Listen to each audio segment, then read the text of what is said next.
반갑습니다. 한국사 대중화와 올바른 역설교를 위해 열심히 뛰고 있는 한국사 전문 강사 강재민 인사드리도록 하겠습니다. 오늘은 지난주에 이어서 묘청의 석양천도운동 또는 묘청의 난이라고도 불리는 그 유명한 사건에 대해서 한번 알아보도록 하겠습니다. 묘청의 석양천도운동 하면 너무나도 유명해서 아마 모르시는 분이 없는 걸로 알고 있는데요. 오늘은 우리가 잘 몰랐던 그 묘청의 석양천도운동이 숨겨진 진실을 따라가 보도록 하겠습니다.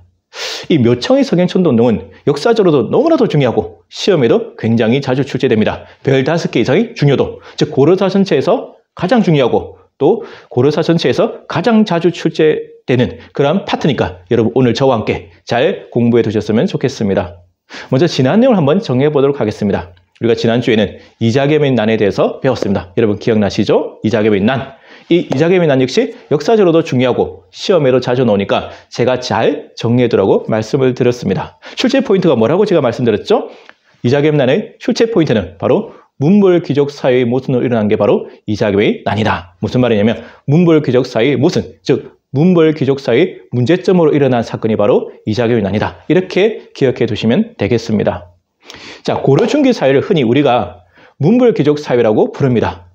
대표적인 문벌귀족 가문으로 바로 이자겸으로 대표되는 인주이씨 가문 또는 경원이씨 가문으로 불리는 가문이 있는데요. 이 가문이 바로 고려 최강의 문벌귀족 가문이었고 이 고려 최강의 문벌귀족 가문이었던 인주이씨 가문, 즉 이자겸의 집안과 고려의 왕실, 인종이 정면으로 충돌한 사건, 이 사건이 바로 이자겸의 난이 되는 겁니다. 그러면 이자겸은 과연 어떤 사람이냐? 이자겸은 외종한테는 장인이 되고 또 외종의 아들이었던 인종에게는 외할아버지자 또 장인이 되는 전설 속의 삼겹사돈의 주인공, 대단한 사람이죠. 당시 고려 최강의 권력자로서 왕보다 더한 권력과 위세를 누렸던 사람입니다. 그러다 보니까 인종이 당연히 이를 못마땅하게 여겼고 그래서 결국 인종이 이자겸을 제거하기 위해서 먼저 선제 공격한 사건, 일종의 친위 쿠데타죠. 이 사건을 우리는 이자겸의 난의 실체라고 부릅니다. 실제로 이자겸의 난을 일으킨 적은 없습니다. 인종의 선제 공격, 일종의 친위 쿠데타였던 것이죠. 물론 인종이 척준경이라는 맹장을 끌어들여서 이 이자겸의 난을 우여곡절 끝에 진압하는 데는 성공합니다. 근데 이 이자겸의 난이 왜 역사적으로 중요하냐면 고려 중기 문벌귀족 사회가 동요되는 굉장히 중요한 사건이다. 즉 고려 중기 사회를 우리가 문벌귀족 사회라고 부르지 않습니까? 이 문벌귀족 사회가 동요되고 흔들리는 중요한 분수령이 되는 사건이 바로 이자겸의 난이 되는 것이죠. 그래서 역사적으로도 중요하고 시험에도 자주 나오게 되는 겁니다. 비록 인종은 이자겸의 난을 진압하는 데는 성공했지만 궁궐이 불타고 왕실의 권위가 땅에 떨어지게 되고 민심이 흉흉해지면서 정치적 혼란은 계속됩니다. 이러한 정치적 위기를 제대로 수습하지 못하는 가운데 더 큰 사건을 맞게 되는데 그 사건이 바로 오늘 우리가 배우게 될 묘청의 석양천도운동이 되는 것이죠. 그런데 어떤 책에서는 묘청의 석양천도운동이라고 표기하고 있고 기술하고 있고 또 어떤 책에서는 묘청의 난이라고 기록하고 있단 말이죠. 무슨 말이 맞느냐? 둘 다 맞습니다. 어떤 책에서는 묘청의 난, 어떤 책에서는 묘청의 석양천도운동, 정해진 건 없습니다. 이 사건을 바라보는 관점과 시각의 차이인 것인데 아무튼 저는 묘청의 석양천도운동이 좀 더 와닿는 것 같습니다. 개인적으로는요. 아무튼 이 묘청의 석양천도운동, 여러분 오늘 저와 함께 잘 공부해 두셔야 되는데 1135년에 일어난 사건이거든요. 자, 그럼 왜 이 묘청의 난 또는 묘청의 석양천도운동이 일어났느냐? 그 배경이 바로 방금 전에 우리가 배웠던 이자겸의 난이 되는 겁니다. 이자겸의 난이 일어나면서 고려중기 문벌귀족 사회가 동요되기 시작하고 왕실의 권위는 땅에 떨어지고 궁궐은 불타고 민심이 흉흉한 상황, 이러한 상황 속에서 인종은 새로운 반전가가 필요합니다. 우리가 그 당시 인종의 마음을 한번 들여다보면 얼마나 답답하고 절망적인 상황입니까? 정말 정치적 돌파구가 보이지 않죠. 자신의 권위는 땅에 떨어졌고 이러한 상황 속에서 이러한 상황을 반전할 수 있는 카드, 그게 바로 석양천도 계획이었고 석양천도 운동이었던 것이죠. 자, 그러면 우리도 그렇지 않습니까? 집안에도 일이 잘 안 풀리거나 우환이 많고 이러면 어떻게 됩니까? 여러 가지 변화를 시도하게 되거든요. 심지어는 종교를 떠나서 철학관에 가서 점을 본다든가, 그렇지 않습니까? 심지어는 무당을 찾아가서 구슬 한 판 벌려본다든가, 이사를 한번 해본다든가, 심지어는 조상의 묘자리를 이장하는 이런 여러 가지 다양한 시도들을 하게 됩니다. 하물며 고려 왕실은 말할 것도 없죠. 정말 이 고려가 정말 신하와 왕이 충돌하고 궁궐이 불타고 정치적 위기가 계속되는 상황 속에서 뭔가 돌파가 필요하다. 그럼 뭐냐? 석양천도를 한번 꿈꿔볼 수 있는 것이죠. 자, 그럼 여기서 석양천도를 주창했던, 건의했던 사람이 묘청이거든요. 자, 그럼 묘청, 오늘 주인공이지 않습니까? 묘청에 대해서 지금부터 한번 알아보도록 하겠습니다. 그런데 안타깝게도 이 묘청에 대한 기록이 거의 없어요. 별로 없습니다. 고려사에는 그냥 서경승이라고 나와요. 즉 서경 출신의 승려다. 그렇다 보니까 이 사람의 뭐 출신 배경, 성장 환경, 승려로서의 행적이 전혀 나오지 않습니다. 어떤 스님인지 알 수가 없는 거예요. 정체불명의 정말 갑툭튀. 우리 저번에 그 고려 후기 공민왕 때 유명한 분 있지 않습니까? 신돈이라는 승려. 딱 신돈 같은 사람이에요. 정말 모든 것이 베일에 쌓여있는 정체불명의 스님, 갑툭튀 같은 사람이 바로 이 묘청이다. 다만 여러 가지 상황을 이렇게 종합해보면 추정은 가능합니다. 풍수지리설에 능했고 뭐 도참실 같은 데 좀 능했고 나름대로 리더십이라 비범한 자질도 있었던 것 같아요. 왜 그러냐면 이 고려 중기를 대표하는 천재문이 정말 최고의 신, 천재신이지 않습니까? 그 정지상, 이 정지상이 묘청이라는 이 스님을 갖다가 성인으로 존경하고 추앙하고 따랐다. 그럼 뭔가 이 사람한테도 뭔가 매력이 있고 비범한 면이 있었겠죠. 이 정지상과 친했던 사람이 기만, 백수왕 같은 사람이거든요. 그래서 아마 정지상 일파에 추천을 받아서 아마 인족을 만나게 되고, 그래서 인족을 만난 자리에서 묘청이 아마 서경천도를 건의했을 거라고 봅니다. 이제 묘청이 이렇게 얘기하게 된 거죠. 인종 보고 뭐라고 했습니까? 지금 이렇게 이자겸이 난이 일어나고 궁궐이 불타고 이렇게 정치적 위기가 계속되는 이유가 뭐냐? 바로 개경의 지덕이 다해서 그렇다. 그 터가 안 좋다는 거다. 개경의 땅터가 안 좋다. 그래서 새로운 수도로 천도해야 된다. 그곳이 뭐냐? 서경이다. 그래서 서경으로 천도하게 된다면 그곳이 천하의 명당이니까요.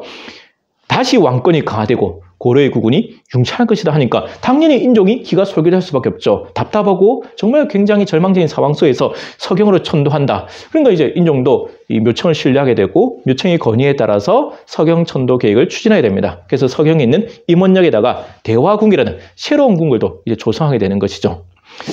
자, 그런데 우리가 이 묘청의 서경천도 운동에서 출제 포인트가 두 가지 있어요. 이 두 가지에서 항상 거의 시험이 나오거든요. 첫 번째는 뭐냐면 묘청의 주장 세 가지입니다. 묘청이 이 서경천도 운동을 일으키면서 했던 주장 세 가지, 슬로건 세 가지가 있어요. 그걸 잘 기억해 두셔야 되고, 나머지 하나는 뭐냐면 일제강점기 때 유명한 독립운동가이자 최대의 민족주의 사학자로 꼽히는 우리가 존경에 맞지 않는 그 유명한 단재 신시호 선생이 이 묘청의 서경천도 운동을 정의한 말이 있습니다. 나중에 제가 다음에 말씀드릴 건데 이거는 뭐 다음 주에 한번 넘어갈 것 같아요. 이 말이 굉장히 시험에 자주 나와요. 그래서 이 두 가지를 여러분 항상 기억해 두시고 이해하시고 잘 정리해 두셔야 됩니다. 자, 그러면 이 묘청의 서경천도 운동에서 묘청이 내셨던 주장 세 가지가 뭐냐? 아까 말씀드린 대로 첫째는 묘청은 서경천도를 주장해야 된다. 개경의 지덕이 다했다.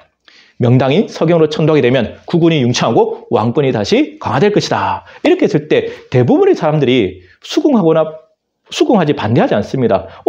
생뚱맞다고 안 여기는 거예요. 왜 그러냐면 이 서경이라는 곳 자체가 원래부터 명당이, 여러분 여기서 왜 묘청이 하필이면 그 많은 곳 중에서 서경천도를 주장했냐면 서경은 고려의 제2수도지 않습니까? 우리 배웠죠? 그래서 서경이라고 부릅니다. 그리고 고구려의 옛수도죠. 고려가 실제로 고구려를 개성한다고 밝혔지 않습니까? 그리고 무엇보다도 태조 왕건의 유훈, 훈요 10조에 보면 뭐라고 태조 왕건이 말씀하고 있죠? 이 서경은 천하지맥의 근본이 되는 곳이니 그런 천하의 명당이니 너희들이 마땅히 1년 중에 100일 이상 가서 살아라. 이 정도로 강조하고 중요시했던 곳이다. 누가 봐도 천하의 명당이고 대대로 역사적으로 중요시된 곳이니까 여기서 묘청이 서경천도를 주장했을 때 뭐 반대하는 여론은 크게 없었던 것이죠. 누구나 납득이 갈 만한 그러한 주장이었던 겁니다.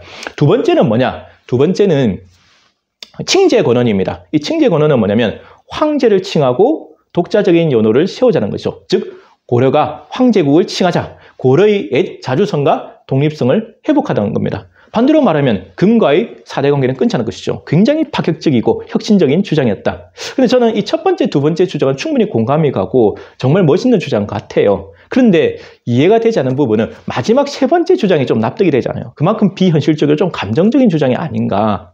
그리고 묘청이 주장했던 세 번째 주장은 무엇이냐면 금나라 정벌입니다. 이 금나라 정벌은 뭐냐면 금나라 여러분 아시죠? 바로 여진족이 세운 나라입니다. 이 여진족이라는 민족이 대대로 고려를 부모의 나라로 섬겼고 또 고려의 조공을 바쳤으며 고려의 제국으로 있었던 나라인데 우리 윤관 장군이 동북구성 개척할 때 배웠지 않습니까?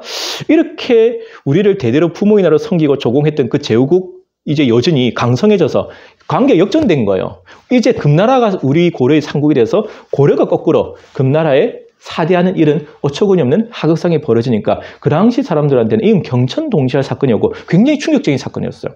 많은 고려의 신료들과 백성들이 이에 대해서 굉장히 울분을 토하고 비분 관계에 맞지 않았거든요. 그러니까 이 금나라 정벌이라는 주장을 내셨을 때 많은 이렇게 뭐랄까요? 공감을 이끌어낼 수는 있죠. 근데 문제는 이 주장이 현실성이 떨어진다는 겁니다.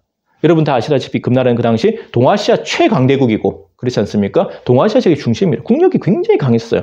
고려가 침범할 수 있는 나라가 아니거든요. 고려는 그 당시 금나라를 정벌할 만한 군사력도 없었고 또 군대를 만에 하나 동원한다 하더라도 금과의 전쟁에서 이긴다는 것은 거의 뭐 불가능에 가깝죠. 따라서 이건 굉장히 좀 무모한 주장이 아닌가라는 생각을 하게 됩니다. 자, 그런데 우리가 또 여기서 묘청이 석영천도운동을 학창시절 때 배울 때 우리는 항상 이분법적 논리, 흑백 논리로 배웠습니다. 여러분 혹시 기억나십니까? 개경파와 석영파의 대립이다. 개경파면 누구였습니까? 김부식을 중심으로 하는 보수적인 유학자들, 금에 대한 사대를 주장했던 사대주의자들, 매국노들, 쓰레기들 이렇게 이제 매도돼버리고 기득권주의자들. 그다음에 반면에 대척점에 있었던 석영파는 누굽니까? 묘청을 중심으로 했던 정지상 일파, 굉장히 진보적이고 자주적인 사람들, 금나라 정부를 주장하고 칭제권원과 석영천도를 주장했던 멋진 사람들 이렇게 흑백 논리로 보거든요. 그래서 이제 정지상 일파, 묘청 일파는 무조건 선이 돼버리고 좋은 것이 돼버리고 김부식을 비롯하는 개경파는 그냥 악이 돼버리고 나쁜 사람들로 매도되는데 이렇게 무조건 딱 잘라서 이분법 논리를 보시는 건 아니라는 겁니다. 우리가 오늘부터 이제 묘청의 석영천도 운동을 배우면서 그동안 우리가 묘청의 석영천도 운동에 대해서 가지고 있었던 많은 편견과 선입관을 깨는 시간을 갖게 됩니다. 우리는 역사를 잘 안다고 생각하지만 우리가 알고 있는 역사적 지식이 저도 그렇고 저도 수시로 바뀔 때 있거든요. 저도 공부하다 보면 제가 기존에 알고 있던 역사적 지식과 배경이 바뀌는 경우가 있습니다. 그래서 우리가 지금도 우리가 알고 있는 것이 진짜 진리다, 진짜 진실이다 이렇게 생각해서 안 돼요. 항상 역사는 바뀝니다. 새로운 학설이 등장하고 바뀌기도 하거든요. 그래서 우리가 이 묘청의 석영천도운동에 가지고 있던 그 편견을 한번 깨보는 시간을 가졌으면 좋겠습니다. 첫 번째는 뭐냐면 김부식은 묘청의 주장을 전부 다 반대한 게 아닙니다. 이것도 우리가 잘못 알고 있는 것이죠. 첫 번째 주장 같은 경우는 석영천도지 않습니까? 이 석영천도에 대해서 김부식이 대놓고 반대할 명분은 없었죠. 물론 김부식은 반대하고 싶었겠죠. 개경파를 대표하는 사람이고 기득권주의자고 보수적인 유학자지 않습니까? 반대하고 싶었겠지만 대놓고 반대할 수 없습니다. 그게 묘청의 석영천도 운동 그 주장은 당시 고려 조정의 대세였습니다. 인종도 적극적인 의지를 갖고 추진하고 있는데 신하였던 이게 김부식이 대놓고 반대는 못한다. 이 풍수지리설 자체가 여러분 그렇지 않습니까? 신라 말에 우리나라에 도입되어서 고려시대 때는 굉장히 광범위하게 퍼졌고 신봉되고 있었거든요. 그런데 이 풍수지리설 자체가 단순히 고려시대 때 유행했다고만 볼 수는 없습니다. 일종의 국가 통치 이념이에요. 그러니까 김부식이 대놓고 반대하기 힘들었다는 겁니다. 두 번째는 뭐냐면 아까 칭제권은 있었죠. 황제를 칭하고 독자적인 연호를 세운다. 굉장히 멋진 거잖아요. 황제국을 칭하면서 국왕의 권한, 왕권을 강화시키는 거거든요. 인종의 왕권을 강화시키는 이러한 주장에 대해서 신하였던 김부식이 더더욱 반대하기 힘들었습니다. 다만 김부식이 끝까지 반대했던 것은 뭐냐면 바로 묘청의 세 번째 주장. 여러분 제가 비현실적이라고 말씀드렸던 세 번째 주장 있지 않습니까? 금나라 정벌만큼은 이거는 아니다. 이걸 이제 집중적으로 공격하거든요. 이거는 너무나도 비현실적이고 위험한 주장이다. 왜냐하면 이 김부식이라는 사람을 특정 짓는 정의하는 키워드가 뭡니까?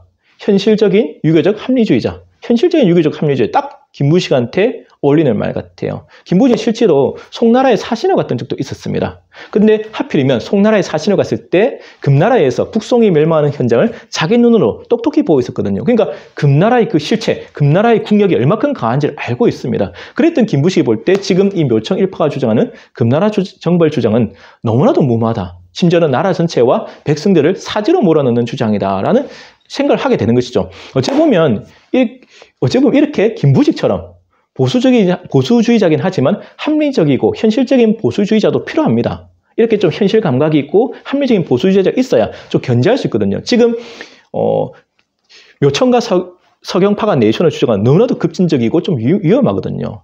항상 진보가 맞다고 볼 수도 없는 부분이 있는 것이고, 그래서 우리가 김부식을 미화시킬 필요는 없지만 너무나도 나쁘게 이 무슨 사대주의자 나쁜 놈으로 볼 필요는 없다는 말씀을 일단 드리고 싶습니다. 김부식의 현재 국제정세 판단은 좀 옳았던 것 같습니다.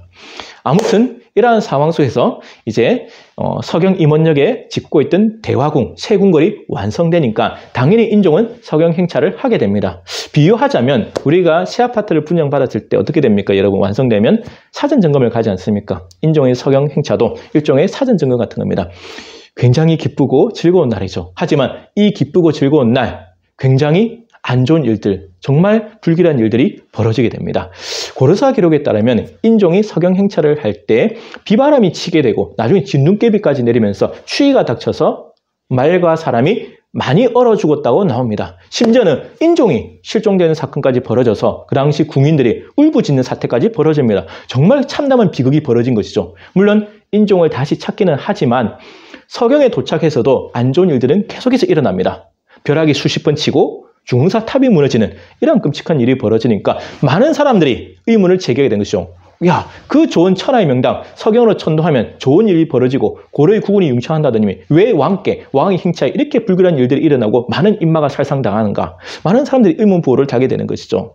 그렇지 않습니까? 우리가 쉽게 비유하자면 우리가 꿈에도 그리던 새 아파트를 분양받았어요. 정말 좋죠. 사전 점검 가잖아요. 정말 들뜬 마음, 설레는 마음으로 가지 않습니까? 근데 가는 길에 교통사고로 나서 여러분 가족들, 우리들 가족 중에 몇 명이 죽어버렸어요. 근데 도착해서 사전 점검하는데 막 아파트가 무너지고 뭐 붕괴되고 이런 일이 벌어진다면 그 아파트 안 살고 싶잖아요. 그러니까 인종도 마찬가지입니다. 이런 끔찍한 일들이 이 좋은 날 일어나게 되니까 굉장히 찝찝하고 불안했겠죠. 그래서 인종이 이제 서경 행차를 보류하는 사건까지 벌어지게 됩니다. 근데 여기서 이러한 사태에 직면해서 묘청이 보였던 반응도 좀 이해가 되지 않습니다. 우리가 이 묘청이라는 승려를 정말 베일에 쌓인 실체를 알 수 없는 정확한 정체불명을 알 수 없는 그 불명의 그런 승려라고 말씀드렸는데 여기서부터 고려사 기록을 보면 조금 사자 느낌, 사이비 느낌이 강하게 물씬 풍기게 됩니다. 무슨 말이냐면 여기서 묘청이 이렇게 반응하거든요. 내가 이런 일이 일어날 줄 알고 비바람을 부르는 신을 불러서 그 신들에게 그날은 우리 임금님께서 행차하시는 날이니 절대 비바람을 일으키지 말거라 이렇게 신신당부했거늘 피바람을 일으키다니 참으로 가증스럽구나 하면서 화를 내면서 변명했다는 겁니다. 여러분 진짜 사이비 같지 않습니까? 사이비 막 무속인 느낌이 나지 않습니까? 그러니까 이 묘청에 대한 인종과 신료들의 신뢰는 더 저하되고 묘청은 이제 정치적 위기를 맞게 된 거죠. 입지가 좁아지고 궁지에 몰리게 됩니다. 그랬던 묘청이 이러한 위기 상황을 반전시키기 위해서 자신으로서는 반전 카드, 신의 한 수를 꺼내 들거든요. 근데 그게 신의 한 수가 아니고 최악의 자충수, 최악의 악수가 되어버립니다. 정말 안타깝습니다. 그 이야기는 제가 다음 주에 계속해서 이어나가도록 하겠습니다. 여러분, 오늘 강의는 여기서 마치도록 하고요. 제가 항상 여러분들께 드리는 말씀이 있죠. 여러분들의 응원과 격려가 제게는 가장 큰 힘이 된다는 사실입니다. 여러분, 앞으로도 많이 시청해 주시고 또 구독해 주시고 알려주시길 부탁드리겠습니다. 저도 초심을 잃지 끝까지 최선을 다하도록 하겠습니다. 여러분 항상 건강하시고 행복하십시오. 다음 시간에 찾아뵙도록 하겠습니다. 지금까지 한국사 전문 강사 강재민이었습니다. 감사합니다.